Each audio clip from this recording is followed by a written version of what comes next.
Hello, welcome back to Ling in America. Hi! Welcome back to Ling in America. I just got home from work and now I'm working in my yard. I'm trying to put some mulch so the grass will not grow that fast around my roses. Okay?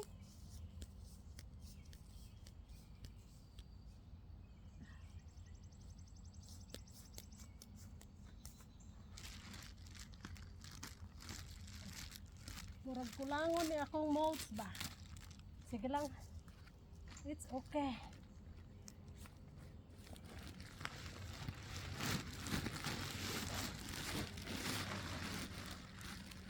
Yan ini sa Amerika. Yan ko sa Amerika. Dito sa trabaho. Working. After my job, come home and work again.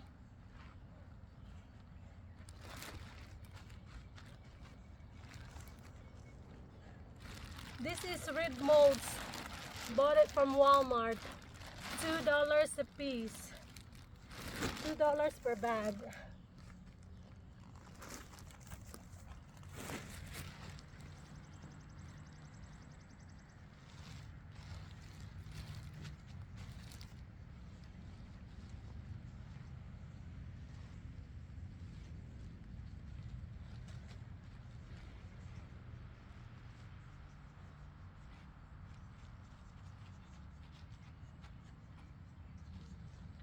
Ganyan na natin para magmukhang maganda naman, no?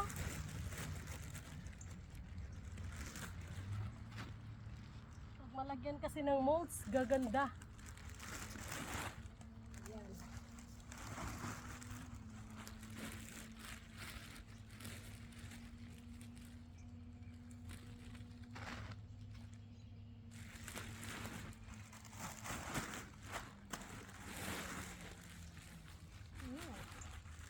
Hold on. What is underneath here? Ay, meron palang mga ano. Ay, pero bumubukol.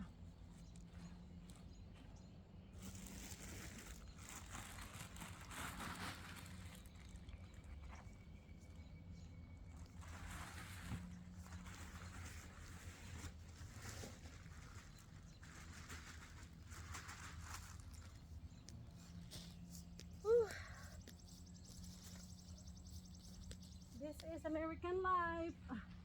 You wanna come here in America?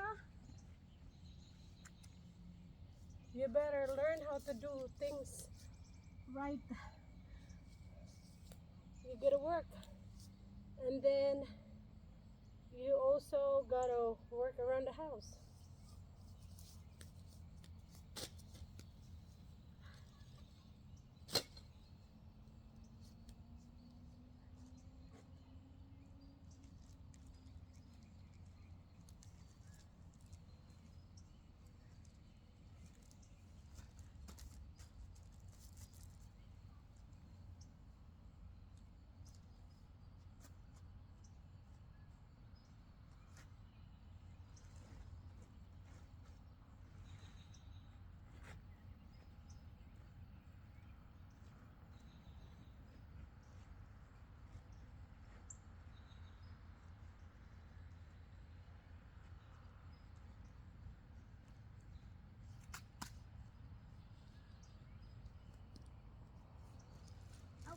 Sorry. Forgot to open it. Oops.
Dito sa Amerika, hindi pwede ang OA at tamad.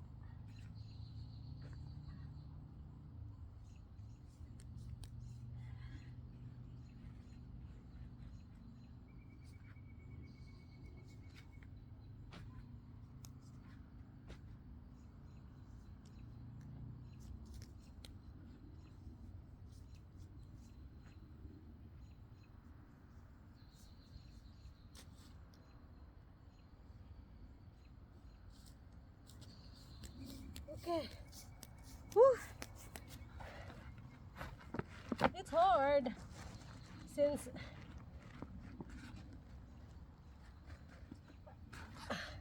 galing pa ako sa trabaho. Tapos ito, gagarden na naman. Dito sa Amerika,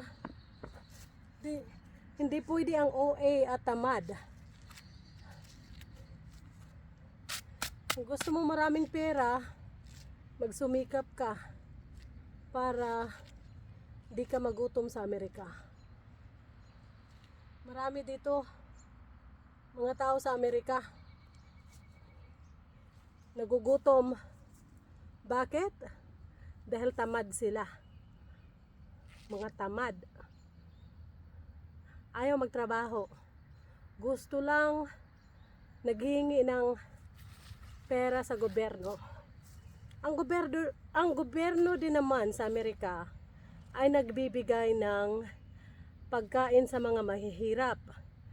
Pagkain, tirahan, what else?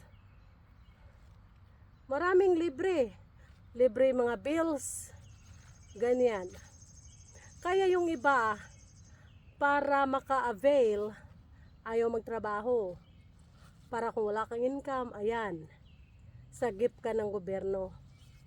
Kaya, mga tamad sila. Pero, kung maaari, tayo mga Pilipino, pupunta dito sa Amerika, huwag maging tamad, huwag maging batugan, at huwag maging OA. Kasi nakakahiya. Nakakahiyang manlilimos, nanghihingi sa gobyerno. At iba tayo, yung mga Pilipino tayo. Hindi tayo mga batugan. Kaya kailangan magsumikap para maganda ang buhay sa Amerika.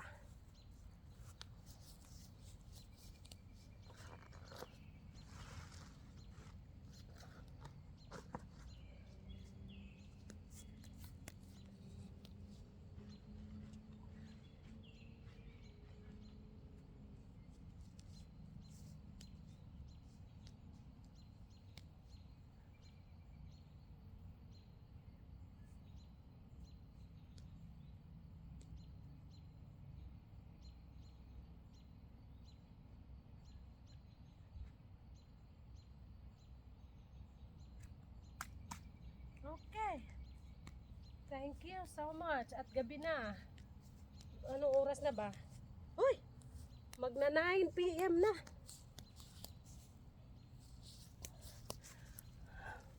Magna 9 PM na pala. Magna 9 PM na pala. Pero ano pa oh? Mag-summer na kasi. Ang 9 PM dito, ayan pa. Liwanag pa. Kaya pwede ka pang mag-garden hanggang 9:30. Kaya ako mauwi sa trabaho. Eto, kung ano ang ginagawa sa loob ng bahay at sa labas ng bahay. Ano? Mas maganda kasi kung ang katawan natin ay gumagalaw. Ayan ang maganda sa atin. Para kahit matanda na tayo, ay nakakagalaw pa rin tayo. No? Okay. Iano ko muna yung mga plastiko para kung kunyari mamaya ay maghangin, hindi na yan kung saan saan magpupunta. Kaya ipunin ko muna.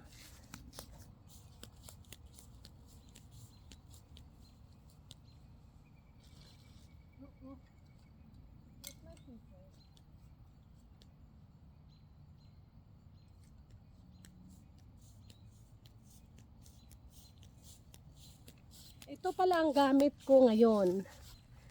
Ito pala ang gamit ko ngayon. Gunting para sa pag-cut ng plastic. Maliit na digger. Kasi dinidig ko yung rose ko sa paligid. Tapos yung knife. May pinuputol ako eh. At saka ito. Shears. Maganda to. Para kung mga roses at saka gloves pala. Kasi kung mga roses i-cut mo, hindi ka matakot sa roses. Matinik. At saka ito, maganda pang cut talaga. Nabibili ito sa Walmart. Okay. Dungis ko na pala. Okay. And thank you so much for watching Ling in America.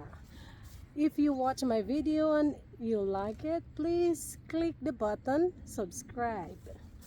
Subscribe and ring the bell to all para makita nyo ang mga video ko.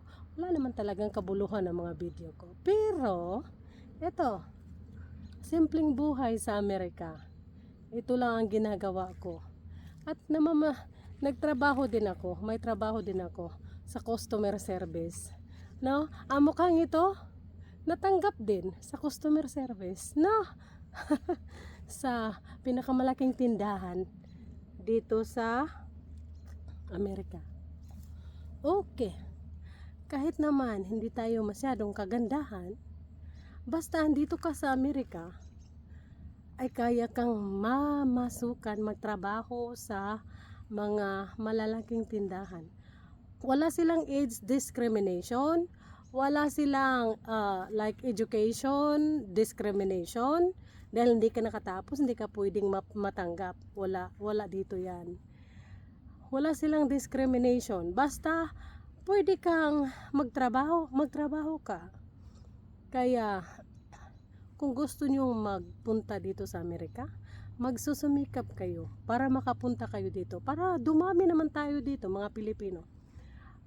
Dito sa Amerika, dito sa lugar ko, marami na kami dito, mga Pilipino. Pero mas dadami tayo kung pupunta kayo dito. No? Kaya magsumikap kayo. Hanap kayo ng AFAM. Hanap kayo ng AFAM. Mas madali kasing pumunta dito pag hanap ng AFAM. No? Okay. Ako, nakahanap din ako ng AFAM. Nung kasagsagan ng ano ba? Ilang taon na ba ako? Malapit na ako mag-30 noon.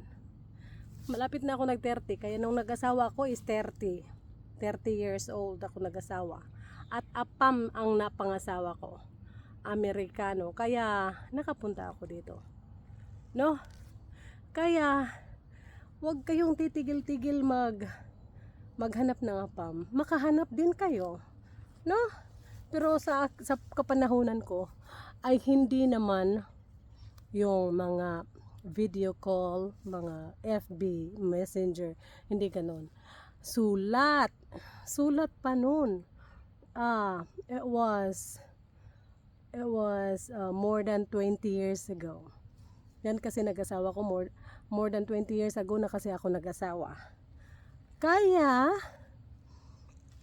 huwag kayong mag-alala, maraming AFAM.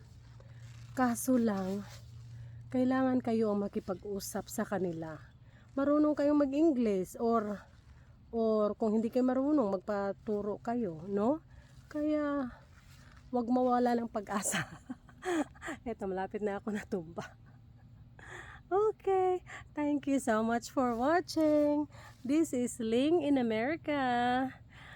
And saying bye until the next video. Don't forget to subscribe. Ling in America. Thank you. Bye-bye. Oops.